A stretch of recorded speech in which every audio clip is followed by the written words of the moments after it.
Mi kuna kitu kimoja ambacho huwa kinaniumiza sana na kinanifikirisha sana kwenye akili yangu, kwa sababu unaweza sisi wanaume unaweza usimtafute mwanamke ambaye ni rafiki yako kwa muda mrefu, hata yeye pia hakutafuti, lakini siku moja ukawa umemkumbuka akasema ngoja nimjulie hali fulani ambaye ni rafiki yangu.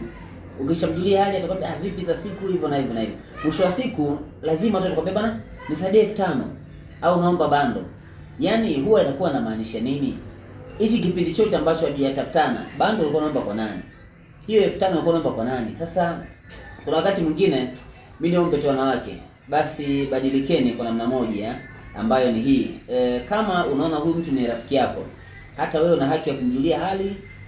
Halafu ukimjulia hali mara nyingi, hata sisi wanaume tunafurahi. Hata ukiniomba bando means kwamba tulikuwa tunawasiliana, sio shida kukupa bando.